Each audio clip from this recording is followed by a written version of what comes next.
Siemanko, witam Was w Pauper Dojo. Ja jestem Kusza, a moim gościem dzisiaj jest sędzia, można powiedzieć head judge polskiego Paupera, czyli Roger Szczęsny. Cześć Roger. Siemanko wszystkim. Cieszę E, się, że w końcu udało się dotrzeć. tak, wywiad przełożony co z października, udało się wreszcie dogadać termin.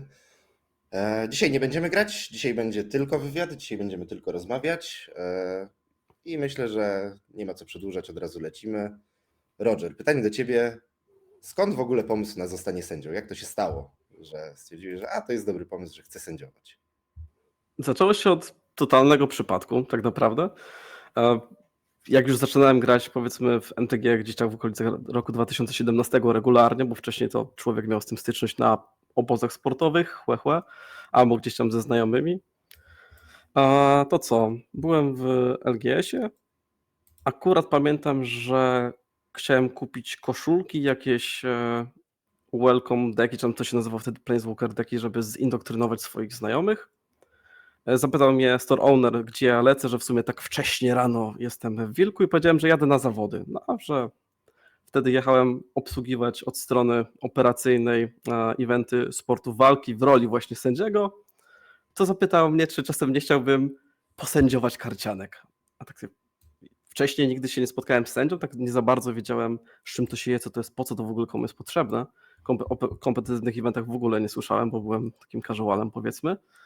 To stwierdziłem, że w sumie i tak to robię, opowiecie mi jak to działa, no to w sumie czemu nie. Temat umarł na jakieś tam 2-3 miesiące, potem w mojej playgrupie, która na stałe mnie do Magica wciągnęła, mieliśmy spór na temat tego, jak działa Damage Redirection Rule. Teraz to już nie istnieje tak naprawdę, bo inaczej działa trochę Mówimy o Damage targetowanie. Reduction Rule, kiedy jeszcze Planeswalkerom nie dało się zadawać obrażeń bezpośrednio. Dokładnie, kiedyś Lightning Bolt nie był w stanie targetować Planeswalkera, tylko targetowało się gracza i potem korzystało się z zmiany targetu w momencie zadania obrażeń w dużym uproszczeniu, żeby nie wchodzić w techniczne szczegóły. Poświęciliśmy może z godzinę, żeby przekopać się przez randomowe fora, gdzie widzieliśmy różne informacje, potem znaleźliśmy jakiegoś dżedżowskiego irca, zadaliśmy pytanie i tak po 1,5 godziny ostrego wkurzenia się doszliśmy do tego, jak to działa. I tak sobie w sumie tak bardzo, bardzo duży niesmak po tej sytuacji pozostał i następnego dnia, kiedy byłem w Wilku, zapytałem wtedy Stone'a, co możemy zrobić, w sensie jak działa bycie sędzią Magic, jak się mogę nauczyć, co, gdzie i jak. Czyli w sobie mamy 2 czynniki zapalne, totalna losowość, czyli zasianie ziarna i podlanie ziarna sytuacją, powiedzmy, bardzo toksyczną w community. To w sumie jaka była moja droga, była tu bardzo krótkie, przeczytałem kilka artykułów, wtedy mój chrzest ognia był na pre-releasie Rivals of Ixalan, a było to w Anno Domini kwiecień 2017. Nie, to był Chyba tak. styczeń 2018, Rivals A of tak, Ixalan, kwiecień tak. Rivals były, tak, w styczniu, więc Tak, nie bo byliśmy mhm. dodatkiem. I wtedy po prostu zostałem w cudzysłów wypchnięty do poprowadzenia eventu w piąteczek, poprowadzenia eventu w sobotę. No i w niedzielę na kolejnym evencie już wpisałem egzamin. Więc wtedy się bardzo, bardzo szybko, bardzo mało czasu na to wszystko było. Mój mentor był bardzo zapracowanym człowiekiem, Jan Grotel. I on tak jakoś wyszło, że napisałem egzamin, on instantem się wyprowadził z Poznania do Warszawy, więc tak zostałem sam ze sobą, co było bardzo ciekawe. Jakoś community potrzebowało sędziego, żeby PPTQ, czyli odpowiedniki powiedzmy RCQ i tam innych dziwnych rzeczy prowadzić, to na szczęście udało się aktywować wtedy emerytowanego Kacpra Chomicza, który tą drogę do sędziowania czy tam obsługi kompetytywnych eventów pomógł mi przejść od takiego poziomu 0. Czyli W sumie oto jestem. działo się to jeszcze przed czasami Judge Academy, przynajmniej przed czasami, O kiedy tak. zostało oficjalnie wsparte przez WotC, bowiem Judge Academy tam wcześniej też z tego co wiem działało, natomiast nie dawało wtedy jeszcze oficjalnych tytułów sędziowskich w Magicu. W międzyczasie oczywiście się zmieniło, doszło do Judge Academy i ja osobiście robiłem właśnie już w trakcie Judge Academy, które oferowało właśnie lekcje oraz test. Czy masz może porównanie, czy w ogóle próbowałeś korzystać z Judge Academy w międzyczasie? Tak. Zaraz po tym, jak Judge Academy powstało, przeszedłem sobie przez ten cały e-learning, który przygotowali. Uważam, że to była idealna opcja na wprowadzenie sędziów z poziomu 0. To, że nie musiałeś mieć kogoś, kto nad tobą stoi i nadzoruje ci wiedzę, bo to był tak, blok prezentacyjny, a potem był krótki teścik Tak, tutaj i też na podstawie tego dorzucę, że przerabiałeś każdy z temat zakresy. był tekst plus wideo i dopiero potem Mhm. test z tego, do którego można było podejść, kiedy się przerobiło po prostu materiał. A na sam koniec oczywiście był test taki ogólny ze wszystkiego. I tutaj Mhm. mówisz o poziomie zerowym, czyli rozumiem, że to chodzi o Rules Advisor. To znaczy i tak i nie. W sumie From Zero na zasadzie, że osoby, które nigdy nie miały z tym styczności, tak, Rules Advisor to się nazywał w tej nomenklaturze Judge Academy. Wcześniej po prostu przed Judge Academy nazywaliśmy sędziów, którzy jeszcze nie mają certyfikacji albo są w trakcie jej robienia, po prostu sędziami poziomu 0. Tak to się przyjęło. Za Judge Academy faktycznie był ten Rules Advisor, który dawał, powiedzmy, dowolnemu graczowi możliwość zrobienia go, po to, żeby jakąś tam świadomość, powiedzmy, zasad u nich wyrobić. Niemniej nie było to nic wspólnego z operacjami, które wykonują osoby zatrudnione do prowadzenia eventów, tak w dużym skrócie. Ten poziom pierwszy też był bardzo fajnie przerobiony potem, przez to, że te duże bloki tekstu były podzielone, bloki tekstu, rozdziały w Magic Tournament Rulesach albo Comprehensive Rulesach na mniejsze, czasami na 2-3 filmiki, to było takie bardziej przyswajalne. Fajnie też było, że były opcjonalne części, które można było zrobić, jak na przykład sędziowanie eventów cyfrowych w COVID-zie, jakieś kilka tam, powiedzmy, dodatkowych rzeczy tam uzupełniających modułów, które mówi o konkretnych setach. I to, co jest fajne, to po tym, jak program sędziowski się zmienił, o czym jeszcze pewnie będziemy mówić, to ta tendencja do tworzenia materiałów na koniec, dla każdego dodatku w wersji, powiedzmy, podstawowej, zaawansowanej dalej jest. To jest super, czasami niektóre mechaniki są tricky, przeczytanie samego tekstu jest fajne, ale teoria nie zawsze nam daje narzędzia, które potrzebujemy do tego, żeby zaadresować pytania naszych graczy. Tak, aktualnie już Judge Academy nie ma, mamy inne rodzaje, jakby inne sposoby na kreowanie nowych sędziów, więc może byś nam opowiedział, jak wygląda w ogóle aktualnie Judge Program, bowiem ty jesteś przynajmniej w środowisku pauperowym najbardziej obeznaną z tym osobą, która jakoś tam współpracuje głębiej i sędziuje regularnie dużo rzeczy. To okej. W dużym skrócie, w momencie, w którym Judge Academy skończyła się licencja na prowadzenie programu sędziowskiego, sędziowie tak zostali, nazwijmy to, notabene z niczym.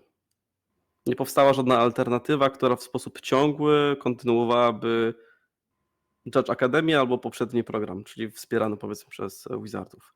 Doprowadziło to do tego, że powstały inicjatywy społecznościowe, czyli sędziowie zaczęli się gromadzić w różnych grupach i tak oto powstał Judge Foundry w Stanach Zjednoczonych, no i, powiedzmy, u nas w Europie International Judge Program. Który jest kierowany całkowicie oddolnie przez sędziów. Tak, to jest program, który powstał oddolnie, jest kierowany oddolnie. Po co w ogóle to powstało? Po pierwsze, żebyśmy mieli możliwość certyfikowania siebie, żebyśmy byli w stanie zapewnić jakość kształconych sędziów i tych, którzy uczestniczą w tym wszystkim, no bo zdanie egzaminu to nie jest koniec, to jest początek drogi. Potem edukacja poprzez mentoring to jest ważne bardzo, bo całość operacji, które wykonujemy w trakcie eventów, nie jest taka binarna, nie jest taka zero-jedynkowa, jest dużo bardzo miękkich rzeczy, których po prostu trzeba się nauczyć, bo samo czytanie o tym nie daje nam tego oglądu, kiedy się spotykamy z rzeczywistością. No i czwarta rzecz to zbudowanie community. W momencie, kiedy jeszcze przed tym rokiem 2018, zanim powstał Judge Academy, aby wziąć udział jako obsługujący event, czy jako sędzia, to trzeba było spełnić jakieś wymogi, trzeba być L1, L2 i tak dalej. No, wraz z biegiem lat to się wszystko zmieniało i teraz na chwilę obecną w dużym uproszczeniu zatrudnienie sędziego na event to jest kwestia TO, on musi albo znać człowieka, albo poprosić sędziego, który zna się z innymi sędziami w community, o to, aby zatrudnił bądź wybrał sobie ludzi. I są różne metodologie na zrobienie tego na chwilę obecną. Może w to nie schudźmy, ale tak podsumowując, w sumie czym teraz jest program sędziowski, to przypomina mi się cytat Andrew Heckta, to jest jeden z właśnie założycieli International Judge programu. Program sędziowski jest grupą dla rozwoju osobistego, który bierze udział w eventach, który czasem bierze udział w eventach. Większość czasu, którą poświęcamy Magicowi, czy tam robienie lepiej rzeczy w Magicu, to tak naprawdę jest najpierw zdobywanie pewnych zdolności albo pozbywanie się złych nawyków, dopiero potem przenoszenie tego na eventy, na kolegów sędziów bądź na graczy, kiedy ich uświadamiamy, czy to w zakresie tego, jak są prowadzone eventy, czy tam w zakresie rulesów. I to jest tak naprawdę takie dedication, które powstaje w momencie, kiedy zdajemy egzaminy. Jak ktoś zada pytanie, co dalej, jak już zdałem egzamin. Ten motor napędowy do nauki trzeba mieć. Tak, właśnie wspomniałeś, że zdanie egzaminu to nie koniec, tylko właśnie początek drogi. Mamy tutaj ten mentoring. No, z własnego doświadczenia mogę powiedzieć, że samo zdanie egzaminu, sama znajomość reguł to nie jest jakiś wielki problem. Natomiast potem przychodzi właśnie ten test bojowy, czyli sędziowanie pierwszego turnieju, pierwszego większego turnieju w szczególności, kiedy nagle się okazuje, że no, zapominasz dużo rzeczy po prostu i tu wchodzi trochę praktyka. Dlatego mentoring tutaj jest ważny. W teorii każdy sędzia powinien mieć swojego mentora. Jak to wygląda w Twoim przypadku? Bo rozumiem, że też uświadommy trochę widzów, jesteś sędzią poziomu pierwszego. Zgadza się. Tak, w teorii, zgodnie z wytycznymi Judge programu, sędzia poziomu pierwszego to jest taki początkujący sędzia, który właściwie nie powinien head judge'ować tak naprawdę turniejów Real Competitive. Natomiast no, ty już masz duże doświadczenie w sędziowaniu Real Competitive, więc jak wygląda ta twoja droga do poziomu drugiego? Wow, to jest temat rzeka, a tak w skrócie, żeby nie zanudzić naszych widzów. W momencie, jak już zobaczyłem, jak działa ten competitive play, bardzo chciałem uczestniczyć w jego kreowaniu i dawania przede wszystkim okazji graczom do tego, żeby byli w stanie pojechać na jakiś event, zabrać w nim udział i skupić się na grze w Magic, a nie randomowych informacjach, które uzyskują w zasadzie nie możesz tego robić, dostajesz karę jakiegoś tam typu i nagle człowiek jest zestresowany, nie wie co ze sobą zrobić. Albo nie wiem, gra sobie z typem w Magic i jego oponent podnosi rękę i krzyczy sędzia. Poziom stresu level 1 000 000 i co teraz z tym wszystkim trzeba zrobić? To jak już przeszedłem powiedzmy przez ten etap sklepowy i mój mentor zachęcił mnie do tego, żeby złożyć wtedy na pierwsze chyba moje Mistrzostwa Polski w 2018 podanie, to wtedy zobaczyłem swój pierwszy duży event. Oczywiście pełniłem rolę floor judge'a, czyli takiego sędziego, co sobie patroluje pomiędzy stoliczkami, odpowiadam wam na wszystkie wasze pytania, no bo gdzieś to doświadczenie takie bojowe trzeba zdobyć. Wtedy też zobaczyłem różne te wszystkie role zespołów, które działają sobie podczas eventu i robią różne rzeczy. To było bardzo, bardzo, bardzo ciekawe, bardzo motywujące, żeby spróbować każdej z tych wszystkich ról. I przez długi czas w większym lub mniejszym stopniu tą powiedzmy podstawową rolę sędziego, który sobie chodził po eventach, odpowiadał na pytania graczy, czasami coś tam pozarządzał, robiłem. Lokalnie u nas się zawsze dużo działo w Poznaniu, w Wilczku i tutaj z racji tego, że albo ja, albo Krzysztof Buniewicz byliśmy dostępni, no to na przemian prowadziliśmy eventy, przez co w cudzysłów to head judge'owanie, nazwijmy to w uproszczeniu, gdzieś tam mogłem sobie przerobić, komunikaty do graczy i tak dalej. Więc jeżeli ktokolwiek kiedyś by się zapytał, skąd się bierze moje to charakterystyczne uwaga gracze z konkretną intonacją, to się bierze z Pyrkoną, gdzie mój ówczesny mentor Jan Grotel wtedy krzyczał i nawoływał do graczy. Zostało mi to w krwi do dzisiaj. Za każdym razem, kiedy to mówię, też mam w głowie ten dźwięk, jak on to wypowiadał. No, taka kontynuacja, nazwijmy legacy, ha. I co dalej? Tam trochę tych eventów poprowadziłem lokalnie, potem udało mi się na pierwszy paprykarz dojechać w roli sędziego. Też coraz więcej tych obowiązków dostawałem od TO, żeby się w miarę z tym wszystkim sprawić, zobaczyć jak to sobie działa, więc sędziowie bardzo, bardzo pomagali mi spróbować tego, co chciałem w dużym uproszczeniu, tak? Czyli trochę scorekeepingu, trochę deck checków, trochę worku w Paper Teamie, który w cudzysłów wywieszał ogłoszenia, trochę powiedzmy skutecznego zamykania rundy i tak dalej. No i tak powiedzmy udało mi się kilka razy tą taką checklistę, czyli listę wymagań, którą potrzebujemy na zrobienie sobie sędziego konkretnego poziomu zrobić. Tak, miałem podejście do kolejnych poziomów, niemniej zawsze coś się działo, że nie skończyłem tego. Teraz sobie nie jestem pewien, czy tam jest jakieś ograniczenie czasowe, w którym tą całą checklistę trzeba zrobić. Jeszcze jak był przed Judge Academy, był taki limit czasowy, że to wszystko trzeba było zrobić bodajże albo w pół roku, albo w rok. I mi zawsze wychodziło tak, że byłem gdzieś tydzień po tym terminie. Albo 2 tygodnie po tym terminie. No i tam frustracja trochę brała górę.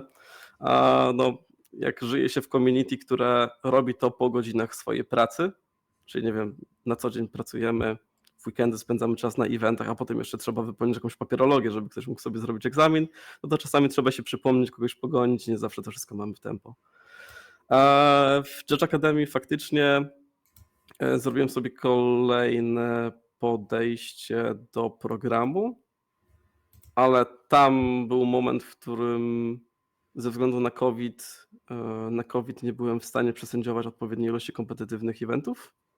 No i potem gdzieś tam już wpadłem w ten wir tego wszystkiego, gdzie ten poziom za bardzo nie był mi potrzebny, przez to, że już widziałem, że zarówno organizatorzy eventów zaczęli mi ufać, jak i gracze, więc nie czułem takiego parcia, żeby ten poziom zrobić. Aczkolwiek nie mówię, że nie istniał wymóg zrobienia tego.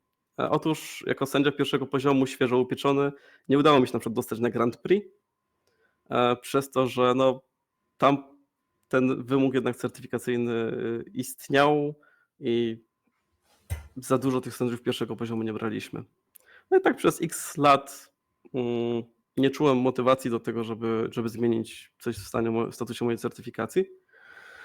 Niemniej w momencie, w którym zauważyłem, że nasze community sędziowe zaczyna się kurczyć, zamiast się rozwijać, to poczułem jakąś taką wewnętrzną misję, żeby coś z tym zrobić.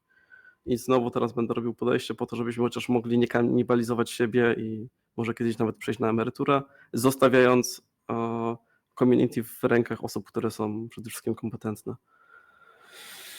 No i to całe bieganie za zdobywaniem doświadczenia i wiedzy doprowadziło mnie na przykład na Paupergeddon, gdzie udało mi się już 2 imprezy duże przesędziować, turnieje na 700 osób plus, w dużym uproszczeniu. Praca w dużych zespołach to nie był już Postawimy na trochę później. Dobrze. Będziemy o tym dalej rozmawiać. W każdym razie dalej się rozwijasz i dalej pracujesz nad tym, żeby to community sędziowskie się powiększało i przynajmniej zapewniało zastępowalność, że tak powiem, pokoleniową na swoim lokalnym poziomie. Zdecydowanie. Zresztą Kusza, sam wiesz, jak człowiek potrafi się wysypać na tydzień przed eventem przez grypę albo coś i nagle LGS mówi well, co robimy? Trzeba dzwonić i załatwiać zastępstwo i są problemy, jak nie ma komu niestety sędziować. Tutaj myślę, że wspomniałeś też o bardzo ciekawej kwestii, to jest poziom sędziowski, czyli jakby sam papierek. To jest jedna sprawa, ale druga sprawa to jest zaufanie od organizatorów, czyli wyrabianie własnej marki jako sędzia. Porządne sędziowanie pozwala nam na to, że nie potrzebujemy właśnie takiego papierka po to, żebyśmy byli rozpoznawani, żeby można było dostawać, że tak powiem, pracę jako sędzia. I to się przekłada też na jakość eventów, więc może byś opowiedział nam właśnie, jak wygląda taka praca sędziego, jak wygląda właśnie ten quality control w czasie turnieju, dbanie o to, żeby turniej się nie rozsypał. To, o czym mówisz, tak naprawdę zaczyna się chwilę przed eventem. Znaczy chwilę, czasami tydzień, czasami dzień, whatever. Osoba z reguły, która jest albo sędzią głównym, albo TO, to różnie wygląda w zależności od tego, jak odpowiedzialność się dzieli, przygotowuje w cudzysłów plan na event. No, czyli chcielibyśmy, żeby event się zaczął o godzinie 10, patrzymy, do której godziny możemy skończyć, zakładamy. Czasami się zdarza. Ja wiem, że dużo graczy mówi, nigdy nie istnieją eventy magicowe, które rozpoczynają się o czasie. Niestety muszę was wyprowadzić z błędu, takie istnieją. I tam planujemy sobie jakoś dzień, jakieś przerwy, jakieś opóźnienia i robimy wszystko, żeby nawet czas, który stracimy na terminacjach, na powiedzmy, nie wiem, deckcheckach i tak dalej, w ciągu dnia nadrobić, żeby to wszystko zminimalizować. Przy większych eventach też przed tym wszystkim sędziowie dostają swoje role, czyli dzielimy powiedzmy zespół 20 sędziów na ekipę, która będzie robiła deckchecki, ekipę, która będzie na przykład zarządzała papierami, czyli wywieszała paringi i tak dalej. No, część z eventów na razie też jest zrobiona cyfrowo, ale wiemy, jak potrafi się zdarzyć. Czasami jest tak, że przy dużej ilości osób maszty telekomunikacyjne nie wytrzymują i trzeba wrócić do poziomu podstawowego i na przykład spisywania wyników na kartkach, takich fajnych result slipów, które pewnie większość z Was pamięta z jakichkolwiek kompetytywnych eventów, jakie się robiło przed erą kompaniona, nazwijmy to nawet. Poza tym mamy jeszcze powiedzmy rolę w ramach zespołów, czyli mamy team liderów, którzy już potem zarządzają konkretną egzekucją tego planu, który na zespół zostanie narzucony. Dla sędziów, którzy, nie chcę mówić, że po prostu zajmują się obsługą graczy i judge które gdzieś tam się pojawiają. Też mamy osoby, które je nadzorują, które zarządzają tym, żeby pokrycie było równe w miarę floru, bo wszyscy wiemy, że no, czasami gracze potrafią podnieść głowę, powiedzieć oponentowi, żeby poczekał, rozejrzeć się lewo, prawo, patrzą w sumie nikogo nie ma, to krzyczeć nie będę na sędziego, nie? Ale chcę od razu powiedzieć, że jak głośno krzykniecie sędzia czy tam judge, to oni się zjawią. My słyszymy. Ja tutaj dorzucę też, że warto podnieść rękę, żeby było łatwo rozpoznać, kto woła sędziego. Nie tylko podnieść rękę, ale trzymać ją w górze tak długo, dopóki nie zobaczycie, że sędzia na przykład, który idzie w waszym kierunku, też podniesie rękę, żeby wiedział, żebyście wiedzieli, że to w waszym kierunku, nie?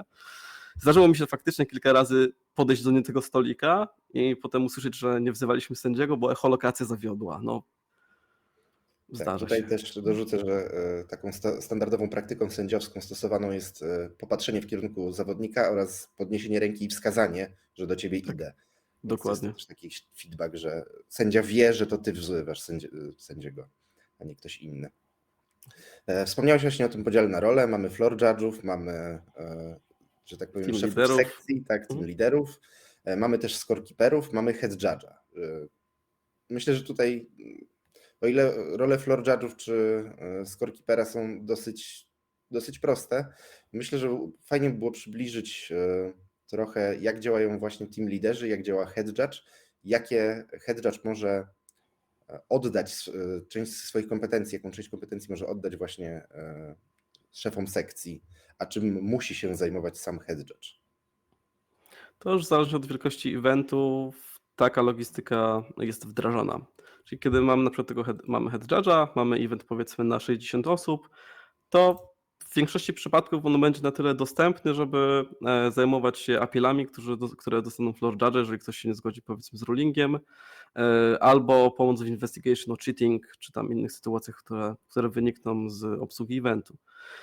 Na większych eventach pojawi się też taka rola appeal judge'a, czyli sędziego, który będzie przejmował appeale bądź pomagał innym sędziom w momencie, kiedy head judge jest niedostępny. Na evencie powiedzmy takie 700 osób, zdarza się, że mamy x sytuacji w trakcie równolegle, w jakiś sposób to wszystko trzeba przeskalować. Więc jeżeli zobaczycie head judge'a, który stoi sobie na evencie i w cudzysłów nic nie robi, kiedy wszyscy inni biegają po sali między stołami i nie nadążają, pamiętajcie, najważniejszą jego rolą jest dostępność. Dostępność dla innych sędziów, nie? Poza tym sam head judge też ma prawo do przerwy czasami, więc może oddysponować te obowiązki. Tutaj wspomniałeś o appeal, czyli apelacja, taka też informacja dla wszystkich graczy. Pamiętajcie, że jeżeli nie zgadzacie się z wyrokiem sędziego, który wam wręczył karę, albo uważacie, że jego ruling jest zły, zawsze macie możliwość apelacji do sędziego głównego lub do osoby, która jest oddelegowana do tych obowiązków. To jak już poruszyłeś ten temat, to tylko wspomnę o jedną rzecz. Zanim będziecie chcieli taką rzecz zgłosić, proszę, wysłuchajcie sędziego do końca, nie przerywajcie mu w trakcie słowa, bo to jest nieuprzejme i jest to apelacja, a nie od razu zanegowanie Dokładnie. kompetencji sędziego.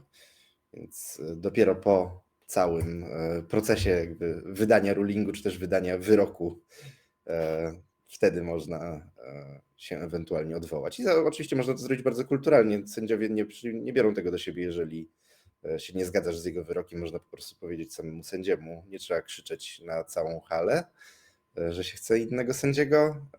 Na pewno się zajmie odpowiednio tym od tego osoba. Dokładnie. Na międzynarodowych eventach też się często zdarza, że po prostu proszony jest inny sędzia, który na przykład mówi w natywnym języku dla gracza. Przykład wspomnianego Gedonu, nie? Gdzie nie wszystko jesteśmy w stanie zrobić po angielsku. Wspominałeś o Gedonach, sędziowanie Paupera, ale nie sędziujesz tylko Paupera, jak mówiłeś sam, sędziujesz też pre-release'y. Właściwie, czy jest jakiś format, którego nie sędziujesz, albo są jakieś formaty, które szczególnie sędziujesz poza Pauperem? Inaczej, co trzeba zrobić, to z reguły w cudzysłów zrobię. Czyli na większych eventach, na przykład mamy paprykarz czy coś, no to kole łapiemy wszystkie. Co się napatoczy, to obsługujemy. Powiedzmy, że nie chcę mówić, że nie jestem fanem, ale nie mam dużego doświadczenia w obsługi dużych eventów, na przykład Legacy, przez to, że sam nie grałem dużo Legacy, zdarzyło mi się tam kilka razy w życiu. A teraz tak biorąc pod uwagę to, że u nas buduje się lokalne community promodernowe, to tak spoglądam w tym kierunku, a może by w tą stronę troszeczkę pójść. A tak to nie mam jakichś super szczególnych preferencji. Z reguły jeżeli mam wolny weekend i jestem gdzieś tam potrzebny, to tam to obsługuję. Preferencje powiedzmy jakieś szczególne to z reguły jest chyba format, w który gram na chwilę obecną. Poza Pauperem, tak? Znajomość formatu jest bardzo ważna. Tutaj ułatwia przynajmniej obsługiwanie Judge Colli. Czy masz jakiś format, który uważasz, że jest najtrudniejszy? Czy któreś są prostsze, a któreś są właśnie trudniejsze do sędziowania? Z reguły to chodzi o mechaniki, które tam gdzieś się pojawiają, albo pulę powiedzmy kart. Jak zaczynałem sędziować, to gracze Legacy troszeczkę mnie tam lubili potrolować. W sensie zadawać mi trochę tam w cudzysłów głupich pytań, ale prawda jest taka, że dzięki temu też się trochę nauczyłem. Są interakcje, które są trudne. Legacy ma to do siebie, że tam się dużo rzeczy dzieje przez to, jakie mamy power level w kartach dostępne. Czasami jest tak, że niektóre templatki na kartach są dziwnie zwordowane i trzeba niektóre interakcje po prostu znać. Czy są formaty prostsze czy trudniejsze? No to kwestia tego, ile na konkretnych interakcji trafimy, bo nawet jeżeli pójdziemy na obsługiwać event w danym formacie, może być dzień, który jest spokojny i się nic nie będzie działo, a możemy mieć dzień, gdzie mamy urwanie głowy, bo będziemy długo rozkminiać na przykład warstwy przez to, jak Arena of Glory działa. Czy warstwy w sumie, notabene interakcje karty z innymi, nie? No, z reguły formaty, które mają większą pulę kart, po prostu mają szansę na większy stopień skomplikowania niż taki na przykład standard, tak? Gdzie mamy notabene z reguły mało mechanik, chociaż teraz przy tej wydłużonej rotacji też jest troszeczkę inaczej niż wcześniej. Tutaj mamy też pytanie od Holiana, myślę, że warto się nad nim pochylić. Czy można na międzynarodowym turnieju, na przykład Paupergeddon, wymusić rozmowę oponenta z sędzią po angielsku, tak żebyśmy my rozumieli, co się dzieje, żeby był ten wspólny język pomiędzy nami, oponentem, a sędzią? Znaczy, słowo wymusić brzmi źle. Możesz o to poprosić i wtedy sędzia się rozejrzy się dookoła. I jeżeli sam nie będzie w stanie prowadzić z graczem rozmowy po angielsku, to będzie tobie na bieżąco tłumaczył. No bo chodzi o to, żebyście obydwoje mieli komfort podczas rozwiązywania danej sprawy. Na Paupergeddonie też się na przykład zdarzało tak, że dwóch sędziów stoi przy stoliku, na przykład sędzia, który mówi w danym natywnym języku, plus sędzia, który tam po angielsku tam mówi do oponenta, żeby tam wyjaśnić coś, więc tak, jesteście w stanie zawsze poprosić, żeby w zrozumiałym dla was języku ta interakcja się odbyła. Tak. Wspominałeś właśnie o tych ciekawych rulingach i o tym, że czasami po prostu bywa trudniejszy dzień na turnieju, czy też trudniejsza runda. Czy masz jakiś swój moment w karierze sędziowskiej, który uznajesz za najtrudniejszy, taki, który spędza ci sen z powiek i sobie o nim przypominasz za każdym razem? Nawet kilka. Okej, to może zacznijmy od tego najtrudniejszego. Nie pamiętam, w którym roku to było, ale kiedyś na evencie w Trzciance, event odbywał się w Modernie, matchup Hollow One versus IZ Phoenix to był wtedy. No i zostałem zawołany do stolika. Dużo kart w grobach, bo obydwa deki lubią robić draw discard, draw discard, draw discard. I w pewnym momencie gracz pyta: panie sędzio, ale ja nie pamiętam, czy dobrałem na turę. I wtedy zaczyna się koszmar bardzo dużej ilości osób. Nazywa się to card counting, czyli trzeba odtworzyć, co się działo w poprzednich turach, żeby ustalić, czy dobrali, czy nie dobrali. Po poświęceniu nieadekwatnej ilości czasu do tego wszystkiego udało nam się dojść do tego wtedy, co się stało i czy gracz powinien dobrać kartę. Ten case był dla mnie wtedy na tyle trudny i skomplikowany, że napisałem nawet artykuł o tym, który... w sumie tak, wróciliśmy teraz do obsługi community sędziowskiego na Judge Appsach, więc jeżeli wpiszecie sobie When the player lost count, to ten artykuł z Hollow One'em nadal powinien być dostępny na naszym forum regionalnym, nazwijmy to. To było takim pozapauperowym. W pauperze zdarzyło mi się, że to chyba było w zeszłym roku, teraz nie pamiętam na którym evencie, Mirror i Z terrorów. Tam jakiś tam stack się zrobił 7 speli, wszystko zaczęło się rezolwować i tak dalej. I w pewnym momencie, panie sędzio, my nie pamiętamy, kogo jest teraz tura. Ale czy to robimy w endstepie, czy w sumie to jest mój upkeep przed drawem, czy jak? No i to nie było tak, że jeden gracz nie wierzył drugiemu, gdzie jesteśmy, tylko obydwoje grali wtedy o wejście do topki, no i nie pamiętali. No to znowu było, nie? Odtwarzanie rzeczy. Nie są to zbyt przyjemne, biorąc pod uwagę całość turnieju operacja, bo trochę nam opóźniają przebiegi rund. To w sumie to będzie z tych najtrudniejszych. Z najzabawniejszych to przypomina mi się zawsze jedna sytuacja. To był event Paupera na jednym z eventów w Polsce. Siedziałem przy stoliku, patrzyłem jak kończą grę w terminacji. Widziałem jak na telefonie wtedy zgłaszali wynik, bo to był chyba pierwszy sezon jak Companion powstał. I widzę, że obaj się zgodzili, no to wstałem od stołu i odszedłem. Ale w momencie, w którym odszedłem, to gracz nie kliknął submit. Przepraszam. Tylko zasugerował, no to co? Remis nas nie urządza, bo żaden z nas nie wchodzi do topa, to kulniemy sobie. Kto wygra? No i tam gawiedzi było sporo wokół tego. Rzut kostką już się zadział. I zrobiłem może 3 kroki, czy tam 4 od tego stołu i tylko słyszę judge. No wracam, patrzę, petentów znam, widzę kostkę na stole, to już domyślałem się o co chodzi. Aha. Obydwoje byli świadomi tego, co się zadziało, no więc obydwoje świadomie podjęli decyzję i znali następstwa tej decyzji, więc obydwoje zostali zdyskwalifikowani z eventu. No tak. Więc nie kulamy kostką, nie odsłaniamy karty z czuba, ani nie korzystamy z innych metod, które nie są grą Magic, do rozstrzygnięcia jej wyniku. O to oczulam. Tutaj nie ma, powiedzmy, middle groundów żadnych. Tak, bardzo ważny apel. Jest to jednostronna droga do dyskwalifikacji bez właściwie możliwości odwołania się. I z takich zabawnych w sumie mam jedną szybką jeszcze historię. Na jednym z eventów, i to był teraz albo standard, albo modern wtedy, była taka karta jak Lava Brink Venture, biały human z TMC2 bodajże. To ci nie pomogę, nie kojarzę. Robiliśmy deckcheck wtedy, tak, to na pewno.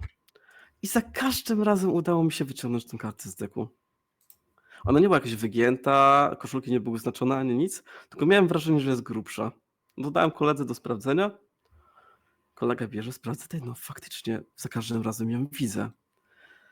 No to co? Wyciągnęliśmy kartę z deku, wyciągnęliśmy kartę z koszulki, wyciągnęliśmy kartę z inner sleeve'a, a tam dlaczego z drugiej strony jest Karn?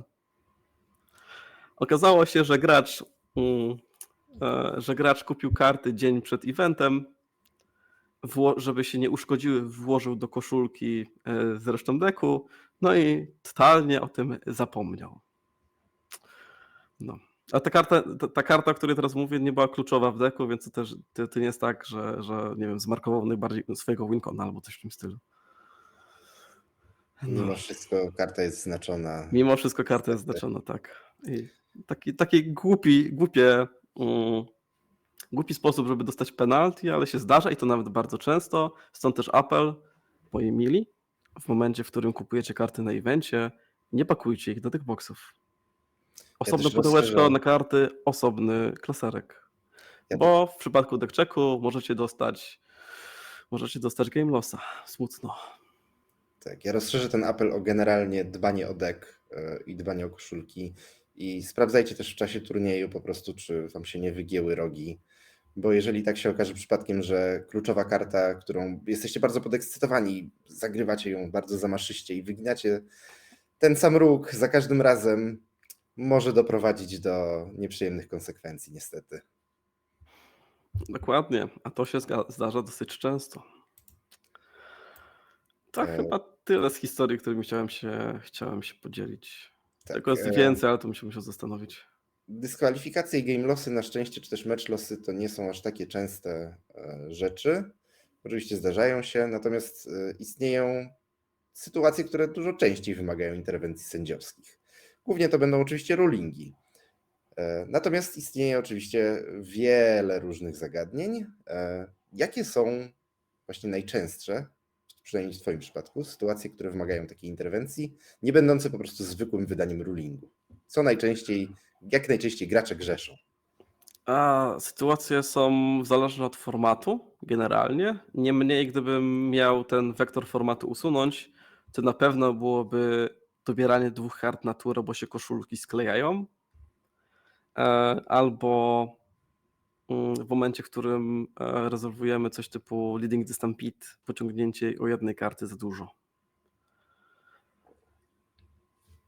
Czyli w pierwszym przypadku, jeżeli jesteśmy w stanie, znaczy jeżeli gracz, który przez przypadek dobrał 2 karty, wezwie sędziego i zanim w cudzysłów te 2 dobierane karty połączy z ręką, jest prościej, jest łatwiej to wszystko sfiksować, bo czasami koszulki się sklejają. To nie jest tak, że zawsze tam jest malicious intent, który chce oszukać. Tak? W drugiej sytuacji, jeżeli ta powiedzmy bonusowa karta, która będzie, z której będziemy odsłaniać permanent w przypadku leada, będzie wychwycona na etapie w cudzysłów dobierania, czy dokładania do tego zbioru, to też jest prościej niż jak one będą potem, niż jak one już zostaną odsłonięte. Takich sytuacji jest z reguły multum. I one się często zdarzają graczom, którzy pierwszy raz grają jakimś deckiem albo stwierdzili, na tym evencie będzie dużo tego, to nigdy tym nie grałem, ale wezmę to, bo ziomek może mi pożyczyć. Naprawdę apeluję, jeżeli nie jesteście pewni tego, jak jakiś deck gra, lepiej jest zabrać na event deck, który macie ograny, bo przy dłuższym evencie, czynniku stresu i tak dalej, po prostu popełniacie mniej błędów. Ja tutaj też dorzucę do tego dobierania, że zalecam z tego powodu dobieranie kart pojedynczo i odkładanie ich najlepiej gdzieś tam na bok, na matę przed dobraniem. Jest takie charakterystyczne zagranie nie tylko wśród prosów, ale wśród większości graczy, żeby te karty tak wyciągnąć z deku i ją tak przesunąć po stole.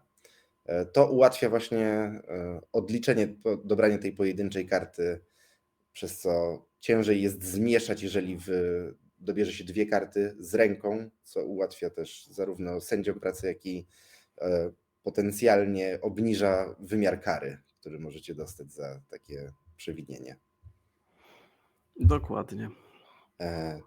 Jedną z również takich, powiedzmy, częstszych rzeczy, dosyć kontrowersyjnych jest szaflowanie. Szaflowanie to jest proces, w którym chyba najprościej jest przecheatować. Cheating oczywiście wiąże się z dyskwalifikacją stricte. Układanie kart zarówno jakby w konkretnych pozycjach, jak i mana weaving, czyli przekładanie speli z landami. I tutaj mamy kwestię pile shufflingu, który ostatnio w Pauper Dojo był Haka, opowiadał trochę o psychologii i tym, jak pile shuffling niektórym osobom pomaga. Natomiast daje też pole manewru dla ułożenia właśnie deku w konkretny sposób. Jaka jest Twoja opinia na temat pile shufflowania? Czy to ma miejsce, powinno mieć miejsce w Magicu? Jak to w ogóle wygląda? Co można zrobić z pile shufflingiem? To z punktu widzenia prawa, pile shuffling ma tylko w nazwie. Zgodnie z tym, jak Magic Tournament Rules to określają, jest to metoda na liczenie kart, a nie metoda randomizacji deku, przez to, że jesteś poprzez rozłożenie na konkretne pile, a potem po zbieraniu tych pile w konkretny sposób prześledzić mniej więcej, gdzie się konkretne karty znajdują. Jeżeli tam jest jakikolwiek malicious intent, gracze są w stanie to wykorzystać. Jak dla mnie to nie, gracze są w stanie korzystać z pile shuffla raz na grę, czyli jak mamy mecz, czyli ja gram z kuszą, jest gra pierwsza, każdy z nas może zrobić pile shuffla przed grą, potem gramy grę drugą znowu i przy grze trzeciej znowu. Niemniej w momencie po zaprezentowaniu deku oponentowi, czy jak nasz deck już jest gotowy, potem nie pile shufflujemy. Dlaczego? Po pierwsze, samo wykonanie tej operacji nie randomizuje nam deku w taki sposób, żebyśmy nie znali pozycji kart. Po drugie, zawiera w cholerę czasu, a są takie, które bardzo lubią się szeflować, więc możemy to robić bardziej wydajnie. I nawet jeżeli pójdziemy, powiedzmy, drogą, że spile shuffluję sobie, podam deck oponentowi, przecież mój oponent przełoży deck, to tam nadal mogą być te karty w jakiś sposób nastakowane i tak dalej, więc skatowanie decku nie jest metodą potwierdzenia randomizacji, tak? Po pile shufflowaniu korzystamy z riffle shuffla, czyli takiego tradycyjnego, bierzemy kubkę kart, wkładamy w drugą i taki jej, wspaniale.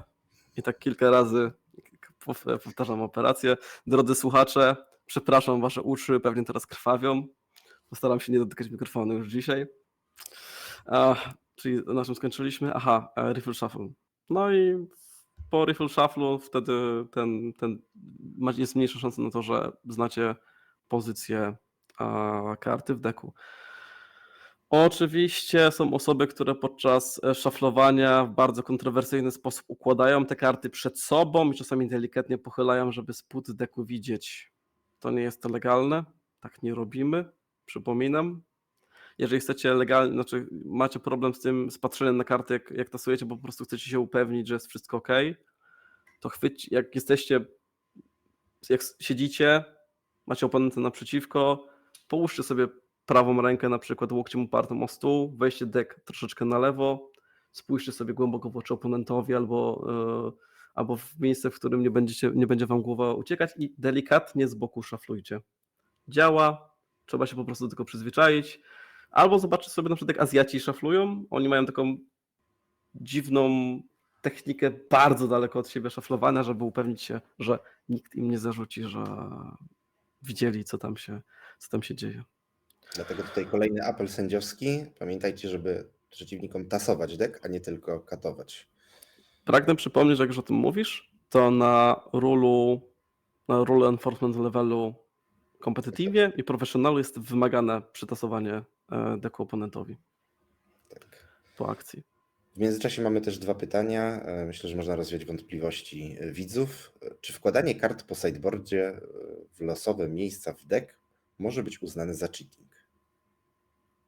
Nie, dlaczego? To znaczy inaczej, jeżeli ja jako gracz biorę losowe karty, karty wkładam w losowe miejsca w deku i prezentuję ten deck oponentowi, tak, znacie mniej więcej pozycję karty. Tak, jeżeli przeszaflujecie po tym, to easy. Jeżeli potem się przetasuje, no to nieważne gdzie włożymy na początku te karty, deck będzie zrandomizowany, więc można je sobie włożyć albo na sam wierzch talii, potem przetasować, albo w randomowe miejsce. Nie ma to żadnego znaczenia. Nie ma to żadnego znaczenia zarówno z poziomu sędziowskiego, jak i z poziomu po prostu randomizacji decku. Więc można nie marnować energii i czasu i po prostu włożyć je na wierzch i przetasować. Drugie pytanie. Są maszynki na korbkę, to jest myślę, że bardzo ważny szczegół, do tasowania kart w UNO. Czy czymś takim można by tasować na turnieju karty? Nigdy się nie spotkałem z tym. Nigdy o tym nawet nie pomyślałem, szczerze mówiąc.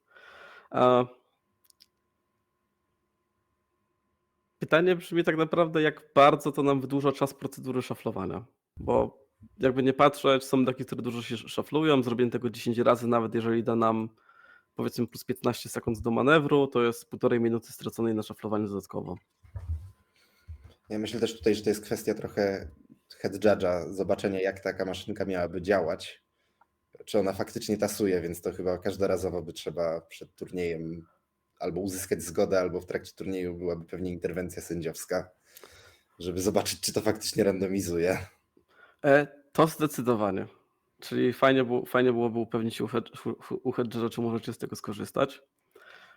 Maszynki, no zawsze gdzieś może się pojawić malicious intent, tylko no, zakładajmy, że gracze chcą być uczciwi, bo na każdego znajdziemy paragraf, a to nie jest naszą rolą. Ja też tutaj dodam, że jeżeli jedziesz na duży turniej, to może nie warto też aż tak bardzo skupiać się na tej całej otoczce, tylko bardziej na grze, bo czasu między rundami nie jest dużo, turnieje są wyczerpujące. Wydłużanie sobie sztucznie tego czasu gry raczej wam nie pomoże. To prawda.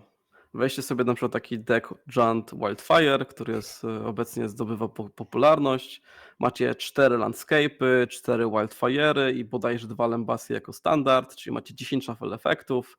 No i za każdym razem szaflujecie sobie deck, to jest wystarczająco dużo czasu w rundzie straconego na przekładanie kart w rękach, w cudzysłowie, nie? Na szczęście nie jesteśmy modernem i nie mamy feczy, Mhm. więc to na pewno wydłuża zdecydowanie czas w formatach, w których fecze są legalne. Ale tak, runda trwa tylko 50 minut, tylko czy aż, zależy oczywiście od deku i od tego, kto gra. Jest to na pewno wystarczająco czasu, żeby się zmieścić, ale nie warto wydłużać jakoś specjalnie sobie gry. Zresztą pamiętajcie, że zarówno w trakcie gry, jak i w trakcie sideboardowania, czy w trakcie tasowania również można dostać warning za slow play, czy też no, zostać oskarżonym o intencjonalne spowalnianie gry, co wiąże się z troszeczkę większymi karami niż tylko warning. Myślę, że możemy trochę zostawić takich tematów, że tak powiem, rulingowych. Wróćmy trochę do twojego bycia judge'em, twojego head judge'owania, a konkretnie head judge'owania turniejów common. Następny common już w kwietniu. Byłeś head judge'em chyba każdego commona do tej pory. Każdego commona tak, to się zgadza. Ostatnie planszówki w Spotku, które jeszcze się commonem które jeszcze nie było brandowane commonem, to tam akurat nie udało mi się dojechać ze względu na mój stan zdrowia. Tak już mówimy o kształceniu backupów w community, nie? Tak. Jak to się w ogóle stało właśnie, że zostałeś nadwornym head judge'em turniejów common? Historia była prosta, jak już w 2018 roku pierwszy raz tam Paupera grałem, potem post-COVID ten temat Paupera gdzieś tam u nas wrócił, community zaczęło się budować w dużym skrócie. Powstał ten cały Discord Pauper Polska, który jest miejscem, w którym pewnie większość z naszych słuchaczy śledzi, co tam się w konkretnych miejscach dzieje. To tam zacząłem się udzielać, też dałem znać, że hej, w razie czego jakby coś tam gdzieś się działo, to tam jestem sędzią. No i pewnego razu Radomir zapytał, czy w takim terminie, gdybyśmy mieli taki event, czy bym przyjechał. Ja się ucieszyłem, bo tak naprawdę wtedy pauperowe eventy poza LGS-em to było takie rzeczy istnieją. No i tak się przygoda z Commonem tak naprawdę zaczęła.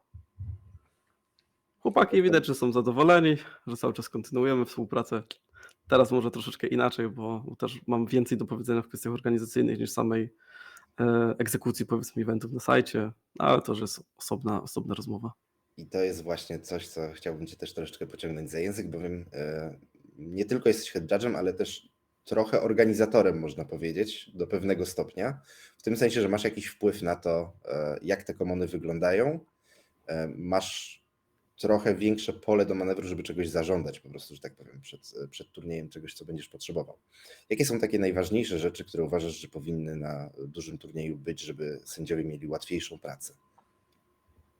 Łatwiejszą pracę, okej. Czy też w ogóle, żeby mogli wykonywać pracę? Na pewno przydają się decklisty. Jeżeli są cyfrowe, to dostęp do decklist. Jeżeli są papierowe, to po prostu zebranie od graczy, przechowanie w jednym miejscu. I uwaga, kolorowe długopisy. Tak, kolorowe długopisy bardzo się przydają przy sprawdzeniu decklist. Będę to powtarzał cały czas, więc jeżeli ktoś z Was będzie sędziował jakiś event niedługo, czy to nieważne w sumie gdzie, kolorowe długopisy są wspaniałe. Jeżeli nie mamy, znaczy bardzo fajnie jest mieć jakiś mikrofon, żebyśmy nie musieli sobie gardła zdzierać. Pierwszy dzień jestem w stanie krzyczeć, drugi dzień prawdopodobnie tak, ale trzeci dzień to już u mnie z reguły to są już moje zwłoki. No cóż, młodsi nie będziemy, więc z wiekiem będzie tylko coraz gorzej. Na pewno przydaje się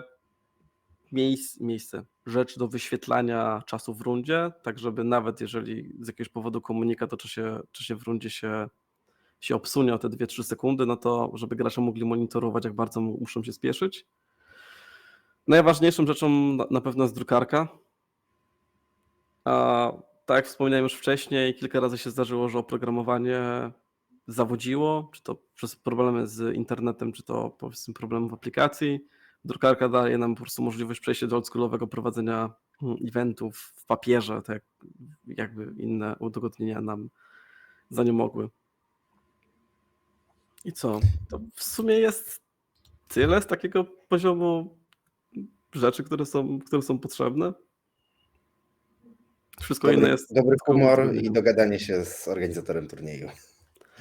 Dobry humor to jest najważniejsze, bo jeżeli człowiek przyjdzie w złym humorze na event, to ten zły humor się będzie przenosił na atmosferę na evencie, a tego byśmy nie chcieli, bo my jesteśmy dla graczy. No i tyle.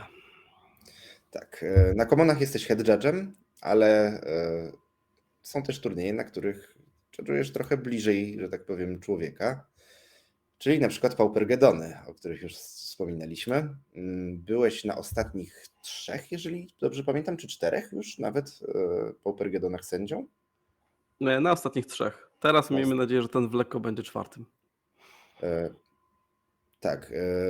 Jak to w ogóle wygląda z perspektywy floor judge'a na tak dużym turnieju, kiedy nie masz 100 osób, czy nawet 200 osób, tylko 700 osób. Jesteś podzielony na 10 czy 15 teamów, po tam 4 sędziów. Jak wygląda taka organizacja pracy? Jak wygląda twój dzień, że tak powiem, jako floor judge? Dzień się zaczyna tym, że przychodzisz rano na odprawę. Na odprawie dowiadujesz się, co się dzisiaj dzieje, czyli jeżeli mają jakiś side event i tak dalej, w którym zespole pracujesz i poznajecie się, bo na dużych eventach jest dużo osób, rotacja sędziów też jest ze względu na dostępność czy tam inne czynniki, więc nie zawsze znasz wszystkich, a to jest okazja choćby, żeby spojrzeć, zapamiętać kogoś imię albo nawiązać jakąś więź. W momencie, w którym już przechodzisz do tej, powiedzmy, odprawy na poziomie zespołu, wtedy są konkretne cele wyznaczone. Na przykład, jesteśmy teamem tych czeków, mamy tylu graczy, chcemy zrobić ich tyle, więc nie wiem, będziemy realizowali przez x rund x tych czeków, plus jeżeli będziemy robili to sprawnie, to w trakcie rundy będziemy również starali się robić kolejne. I to jest ten, powiedzmy, poziom specjalizacji. No ale poza tym poziomem specjalizacji, tym takim zadaniem głównym, które wykonujesz, to też zawsze wracasz na floor po to, żeby pomóc w obsłudze. No bo są momenty, w którym pojawia się dużo pytań, gracze poczują krew, to też częściej wzywają krew, w sensie poczują szansę na zwycięstwo i dostanie się, powiedzmy, do day 2. To też jest więcej coli niż na początku tych eventów. Są też bardziej spięci, więc czasami też po prostu trzeba wytłumaczyć. Oczyścić powietrze, bo żaden z graczy nie ma złych intencji, ale przez użycie złego słowa albo wyraz twarzy pełen skupienia oponent może się obrazić. Różne rzeczy się zdarzały. Dużo kilometrów na pewno się robi. Bardzo dużo kilometrów się robi w ciągu dnia. To nie jest odczuwalne i to nie jest zmierzalne tak długo, dopóki nie uruchomicie sobie trackera. Nie wiem, czy maraton na takim Paupergedonie jestem w stanie zrobić. Tego nie liczyłem, ale na pewno na koniec dnia mogę wam powiedzieć, że jak już usiądę gdzieś, to mi już potem się nie chce nigdzie łazić. Tak, czuję, że tyle kroków było zrobionych. Specyfika pracy na dużych eventach jest o tyle inna, że tam ten poziom komunikacji z sędziami wygląda inaczej, przez to, że macie tam, powiedzmy, wyznaczone strefy, w których urzędujecie, zrobione. Zawsze jest tak, że często zdarza się tak, że powiedzmy ty i sędzia, który ma sektor obok, jesteście zajęci, potrzebujecie kogoś, to potem trzeba w miarę efektywny sposób się komunikować, żeby powiedzmy więcej sędziów na chwilę obecną na ten rejon ściągnąć, żeby to zaadresować, bo nie chcemy opóźnić całego eventu poprzez oczekiwanie na judge call'e. No i co? Po tym jak powiedzmy ta praca jest realizowana, w trakcie dnia mamy jakąś przerwę, no bo wypadałoby choćby coś zjeść, tak? To na tych przerwach też spędzamy czas, też więcej się rozmawia, bo poznajesz ludzi, z którymi pracujesz w zespole wtedy z reguły. Dla mnie jako tego jedynego sędziego z zagranicy, który był w zeszłym roku w lekko na Paupergedonie, miałem delikatną barierę językową, bo tylko ja nie mówiłem po włosku. A czasami sędziowie rozmawiali ze sobą w rodzimym języku albo nie byli świadomi tego, że ja nie mówię po włosku. Więc teraz jak się po prostu przedstawiam rano, to mówię cześć, nazywam się XYZ, nie mówię po włosku. Dzień dobry. I teraz już ludzie wiedzą, że ten drugi język do komunikacji jest potrzebny. Po tej powiedzmy przerwie wracamy robić swoje obowiązki, no i w sumie tak dzień mija. Specyfika na międzynarodowych eventach jest taka, że po prostu czasami potrzebujesz kogoś, kto zna inny język, żeby sytuację załagodzić. Zresztą Kusza, ty też masz doświadczenia, jak to jest nie móc się dogadać z sędzią na dużym evencie, nie? Tak, to niestety się też zdarza. Właśnie a propos takich dużych międzynarodowych turniejów, tutaj wspomniałeś, że na Paupergedonie nie ma raczej zbyt wielu nie Włochów, byłeś jedyny w lekko. Ostatnio w Rzymie było więcej sędziów spoza Włoch? Tak, było 5 sędziów spoza Włoch. Tak to było.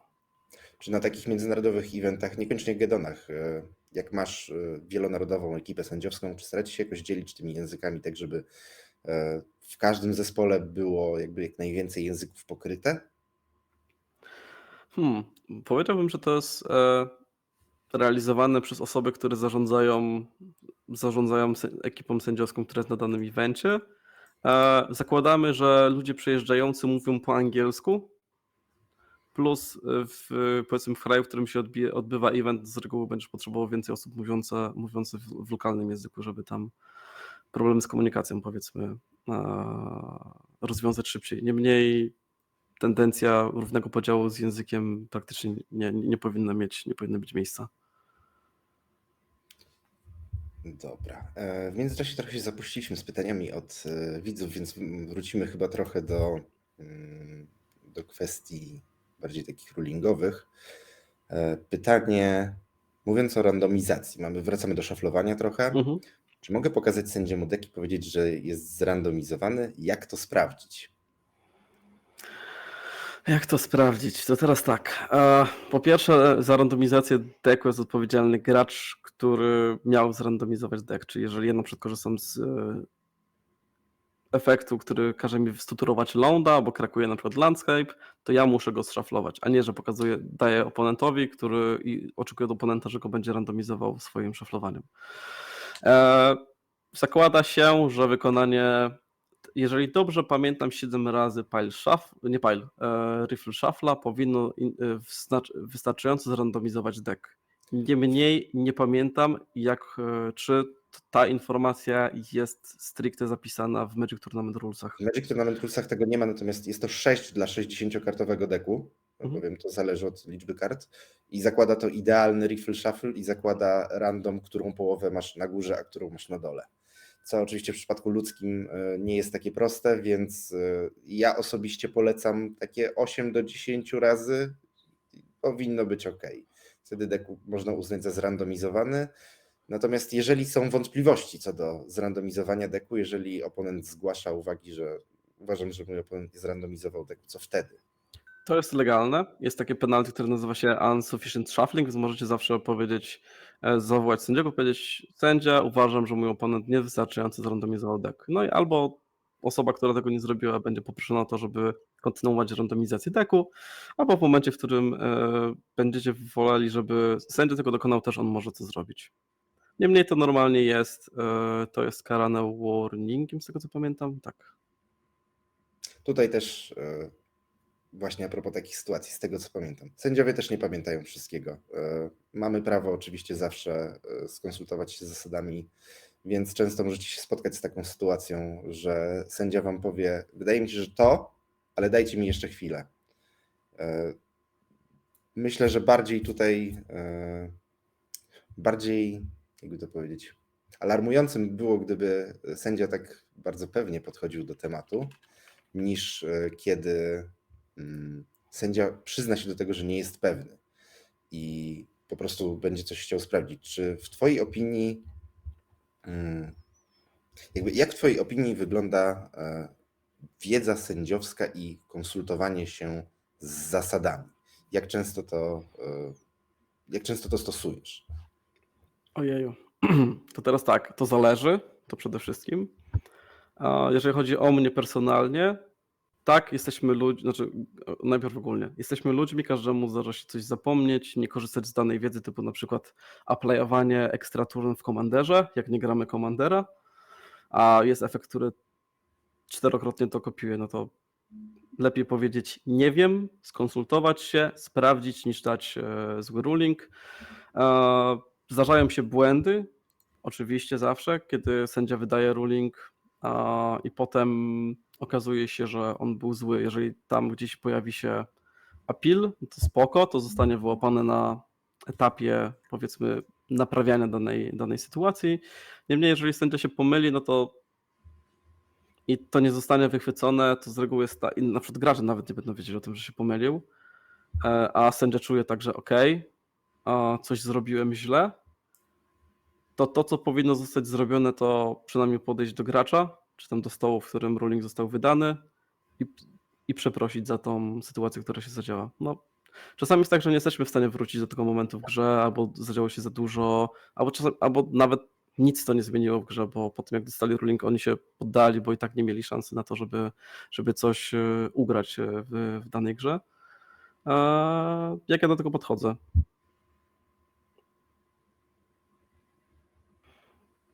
Jeżeli jestem head judge'em, to jest inaczej, bo z reguły mam mniejsze pole do konsultacji z innymi osobami, a więc tam bardziej szukam informacji w aplikacjach dla sędziów, które mają mi pomóc. Jeżeli jestem w większym evencie, gdzie mam bardzo doświadczony zespół i mogę kogoś złapać, to zawsze łapię sędziego, żeby się upewnić. Niemniej, żeby nie było tak, że nie wiem, totalnie nie wiem, co się dzieje. Z reguły jest tak, wydaje mi się, że jest X, upewnię się i zaraz do was wrócę. Gracze i tak dostaną dodatkowy czas za całość, w której trwa, powiedzmy, obsługa judge-calla, a niemniej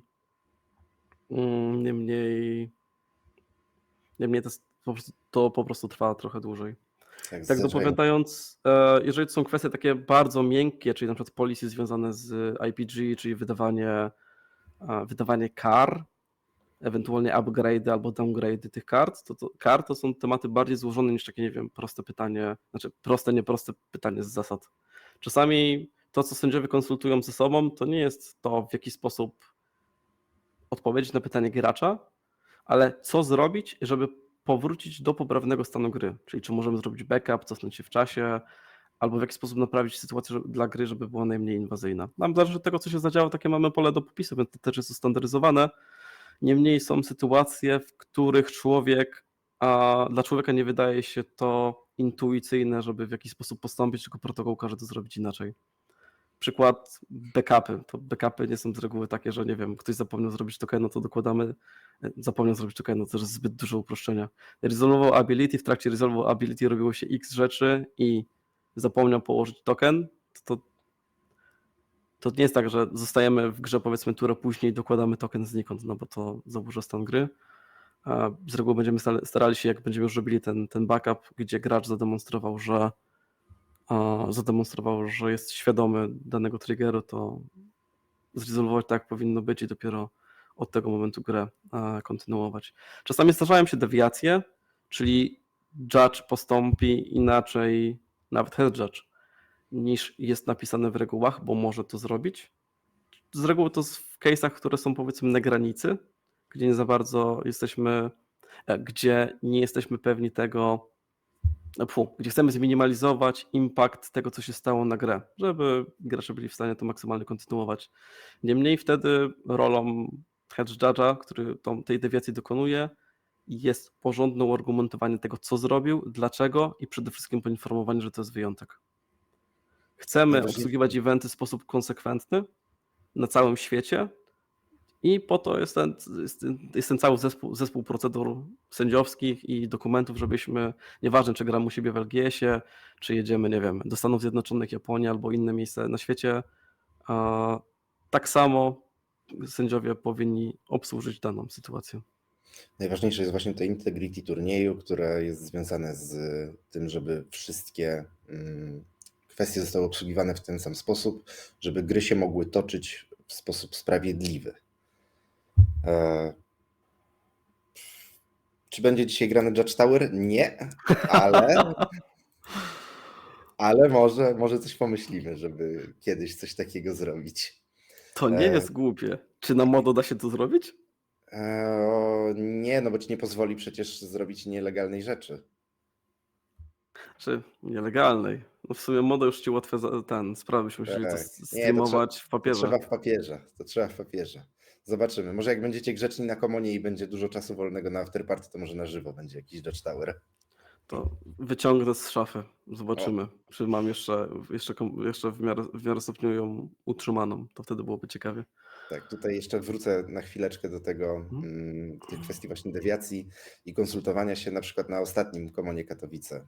Mieliśmy sytuację, w której ty jako head judge konsultowałeś się SMS-owo, jeśli dobrze pamiętam, czy też na Discordzie z grupą innych i to wysokopoziomowych, bowiem sytuacja była na tyle kuriozalna, że trzeba było skonsultować i nikt nie wiedział. A tam byli sędziowie trzeciego poziomu, jeżeli dobrze pamiętam. Czy w dużym skrócie, tak nie wchodząc w szczegóły, to wyglądało tak, że mieliśmy dużą obsługę już w rundzie przez procedury, które tam się działy, deckchecki i tak dalej. Nie chcieliśmy przedłużać turnieju. Wydawało mi się, że właśnie wtedy odbywał się inny event, na którym wiedziałem, że sędzia bardziej doświadczony jest dostępny, więc pozwoliłem sobie do niego przydzwonić, tak. Żeby w maksymalnie krótkim czasie rozwiązać problem, tak. Także Niemniej z reguły tak, konsultacja zewnętrzna zdarzyła mi się, nie powiem, że nie. No, niemniej head judge z reguły podejmuje decyzję i tak, po prostu są niektóre rzeczy, które nie są w zasadach opisane i no, trzeba jakoś rozwiązać takie rzeczy. Więc zdarza się i tak. Zostawmy trochę sędziowanie, bowiem nie tylko jesteś head judge'em polskiego Paupera, ale też ostatnio dostałeś awans i jesteś menedżerem w LPI na region niewłoski, z tego co pamiętam. Wszystko poza Włochami. Tak, od stycznia pełnię w LPI obowiązki menadżera do spraw lig zagranicznych, czyli zajmuję się pomocą w tworzeniu, utrzymywaniu i powiedzmy bieżącej działalności lig, które poza Włochami się tworzą.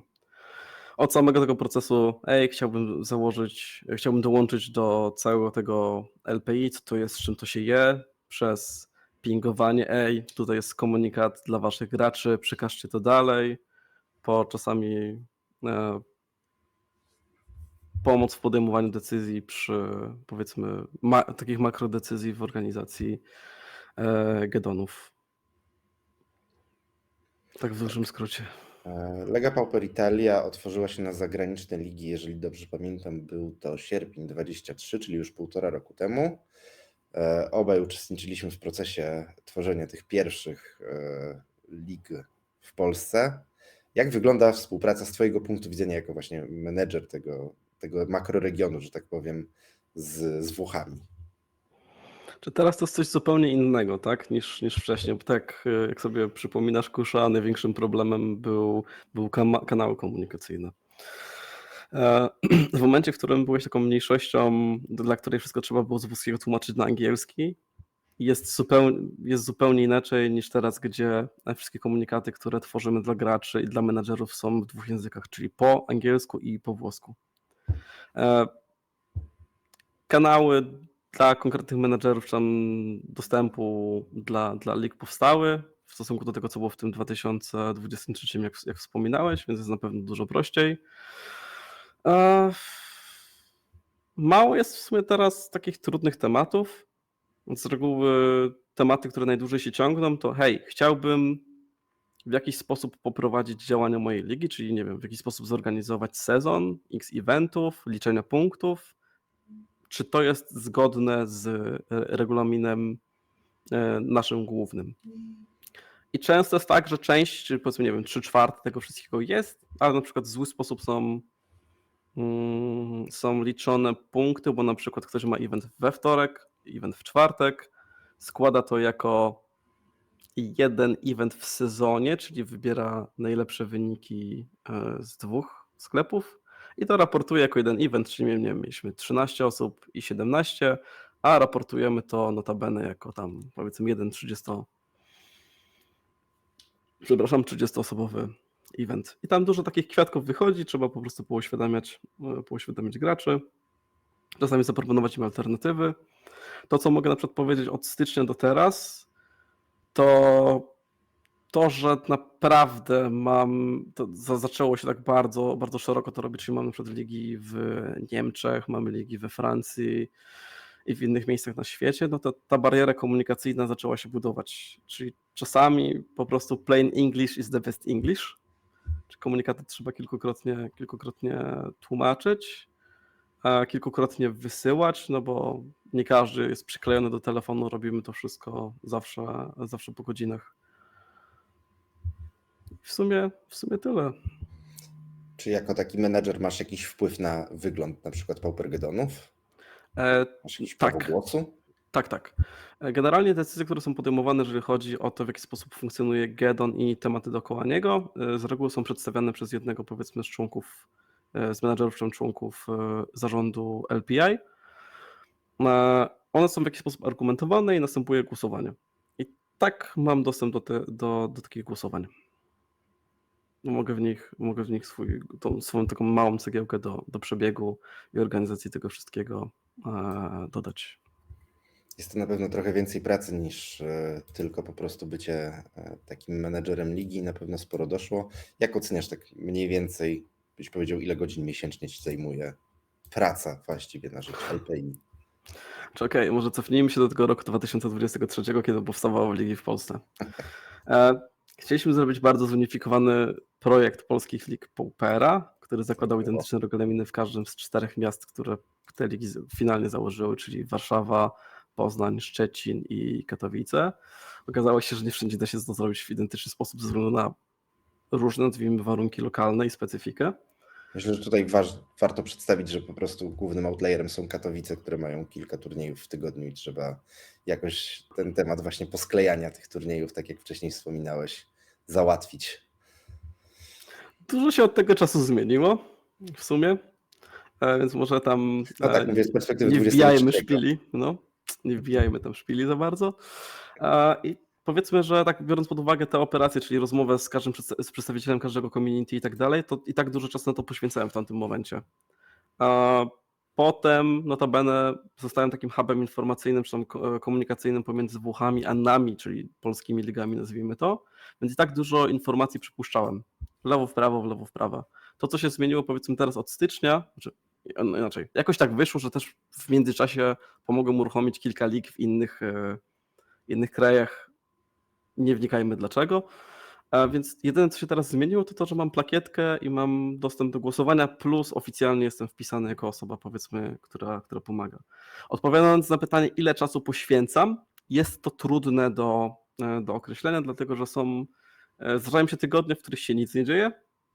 Zdarzają się tygodnie, w których jest kilka, powiedzmy, komunikatów do przetłumaczenia albo kilka tam decyzji do podjęcia, a są tygodnie, gdzie praktycznie x razy dziennie dostaję komunikaty od menadżerów z różnych lig na zasadzie, jak mogę zrobić to, albo czy mogę z prośbą o zaaprobowanie eventu, który chcieliby tam zgłosić.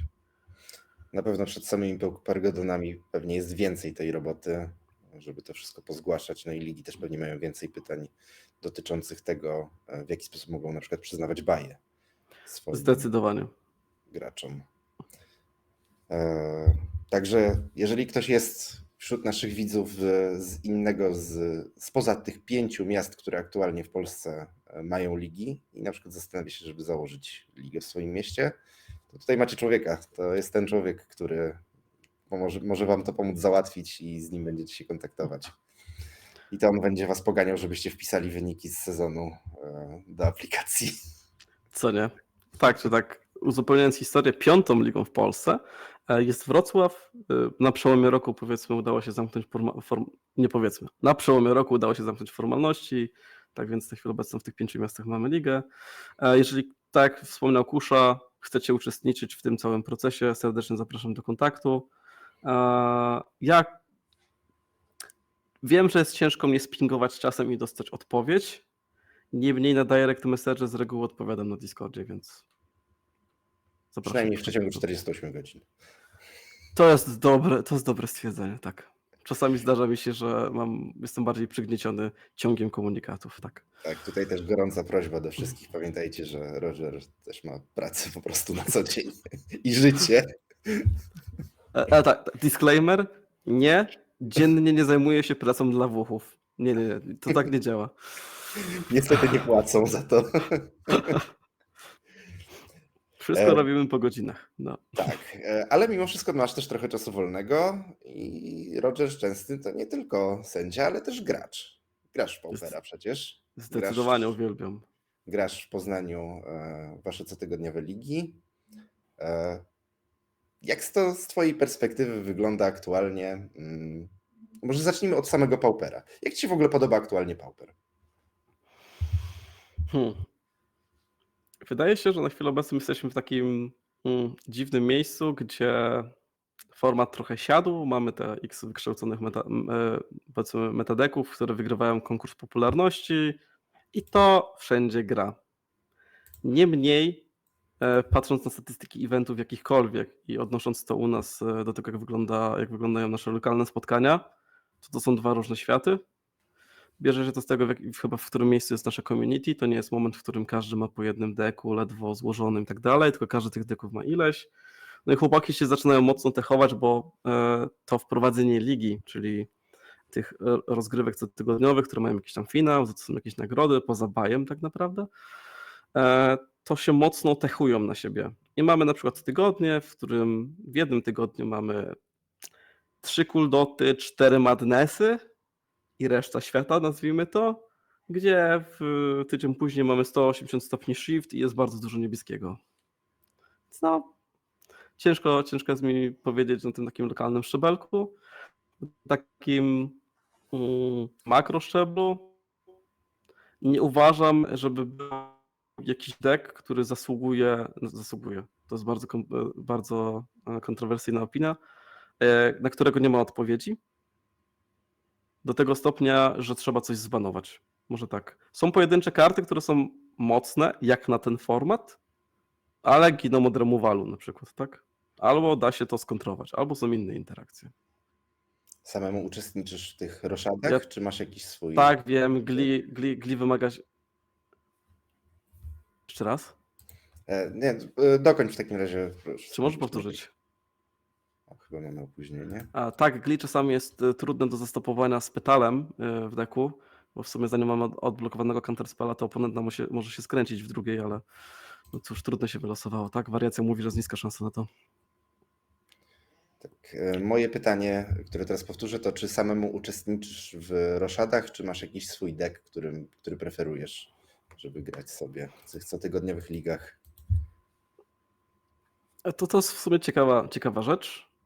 Na co dzień utrzymuję wypożyczalnię decków dla naszego community, czyli mamy tam powiedzmy między 12-24 pozycje, które cały czas są dostępne w naszym MGS-ie.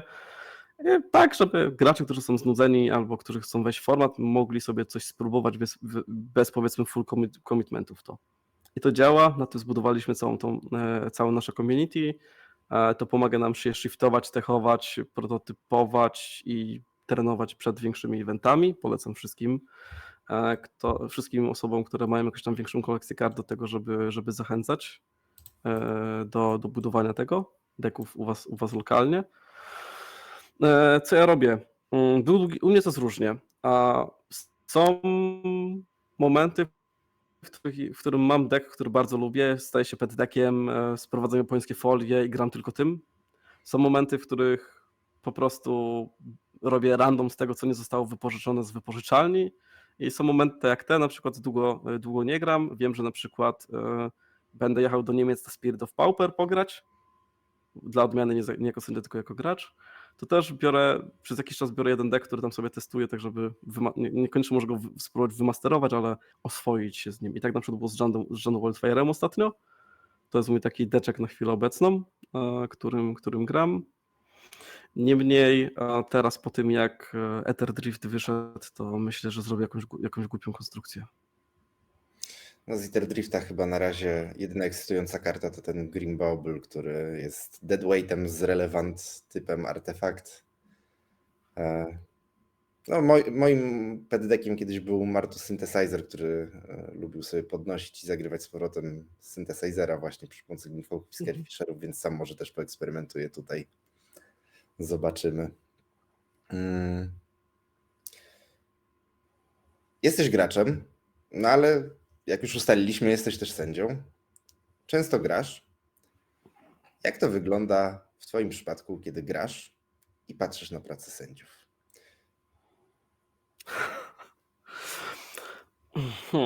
Zdecydowanie częściej sędziuję niż gram, powiedzmy competitive event i tak dalej. Okej. Jak jestem na evencie jako gracz, call dotyczy mnie, bo na przykład skleiły mi się karty przy doborze, no to wiem jaka jest procedura.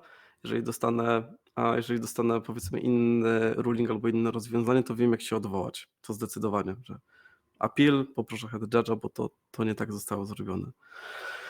Jeżeli jakieś rzeczy dzieją się, powiedzmy, widzę, że się dzieją inaczej i wiem dlaczego, znaczy nie rozumiem dlaczego taka decyzja zapadła, to staram się w jakiś sposób odnieść do niej po to, żeby, nie wiem, zminimalizować damage w grze, no bo każdy może się pomylić, rzecz ludzka, plus też trzeba gdzieś zdobyć doświadczenie, nie wszyscy mają 20-osobowy, powiedzmy, 20-osobową kompetytywną playgrupę, żeby przez dużo przypadków sobie przejść lokalnie, tak? Tylko nie jest to jeżeli ingeruję, będąc jako graczem, a nie sędzią, to nie jest na zasadzie, że ja mam agresywny ton i mówię, to tak nie działa, to ma być zrobione inaczej, w ogóle gdzie, dlaczego, kto cię egzaminował? Tylko bardziej na zasadzie takiej mentoringowej, że tam hej, też jestem na przykład sędzią, widziałem, że taką sytuację chwilę temu rozwiązałeś, dlaczego podjąłeś taką decyzję, albo co sprawiło, żeby też zrozumieć najpierw, nie? Zdarza ci się ghostować też sędziów, kiedy na przykład masz czas między rundami, po prostu obserwujesz sobie pracę sędziów na takim evencie? Ojejo, jeżeli gram, to nie za bardzo mam jak shadowować, czyli podążać za sędziami. A jeżeli jestem sędzią i widzę, że na przykład gdzieś jest jakiś call, gdzie nic się nie dzieje zawsze, tym bardziej kiedy jest jakiś investigation, staram się podchodzić po to, żeby zobaczyć, w jaki sposób sędzia wchodzi w interakcję z graczem, dlatego że ten proces, powiedzmy, dochodzeniowy, czy tam detektywistyczny taki trochę jest, nie chcę mówić, że jest rzadki, ale tego się nie da przerobić na sucho. Są jakieś tam scenki, sytuacje, które możemy sobie sztucznie odtwarzać, niemniej taki field experience jest najlepszą możliwą opcją. W szczególności jeżeli to jest cheating investigation i doświadczony head judge wtedy w tym uczestniczy. Okej. Powiem ci, że wyrobiliśmy się całkiem szybko. To jest praktycznie wszystko, co chciałem ci zadać, jeżeli chodzi o pytania. Natomiast mamy tutaj też jeszcze taki jeden ostatni, bardzo otwarty punkt, czyli manifest sędziego. Takie, co byś chciał przekazać graczom? Co uważasz, że gracze robią źle często? Co powinni robić lepiej, wiedzieć więcej? Takie, czego byś oczekiwał od graczy? Szanowni gracze, bardzo chciałbym, żebyście pamiętali o tym, żeby decklisty nie były robione na ostatnią chwilę, koszulki były świeże na eventy i decklisty były na kartkach A4 przede wszystkim, biały papier bez żadnych udziwnień. A kiedyś wydawało mi się, że wszystko już w życiu widziałem, potem widziałem decklistę na serwetce hotelowej do przeżycia, dostałem decklistę na podpasce i na rolce papieru toaletowego. Śmieszki śmieszkami, ale no zachowujmy się poważnie. I to są w sumie rzeczy, które najczęściej przychodzą mi do głowy.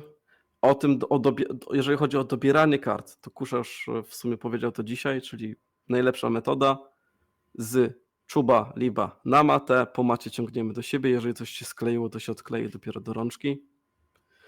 I najważniejsze, nie rozumiecie, co się dzieje, oponent jest mało interaktywny i nie chce wam tego powiedzieć, to łapa w górę i sędzia. Wezwanie sędziego nie jest czymś, co powoduje, że jesteście niemili dla oponenta, tylko robicie to po to, żebyście obydwaj mogli grać w grę Magic uprzejmie, tak? Czy tam na jakimś zrozumiałym poziomie, gdzie wszystko jest jakoś tam dopięte, nazwijmy to. Najważniejsza rzecz, jeżeli korzystacie z kompaniona na evencie i próbujecie powiedzieć, że misnęliście, czym ktoś nie odpisał obrażeń, to nie zdziwcie się, jak sędzia nie będzie w stanie dojść do tego. Polecam kartkę papieru i notowanie życia. To pomaga i wam, i nam w codziennych procedurach. Łatwiej wtedy przejrzeć historię tego, jak to życie się zmieniało. Myślę, że to tyle na dziś. Bardzo Ci, Roger, dziękuję. Myślę, że rozjaśniłeś tutaj trochę naszym widzom, jak wygląda praca sędziego, jak wygląda proces tworzenia tych lig, generalnie jak wygląda proces działania w LPI, a także sędziowania na komonach. Dziękuję Wam wszystkim. I co? Do zobaczenia w następnym Pauper Dojo.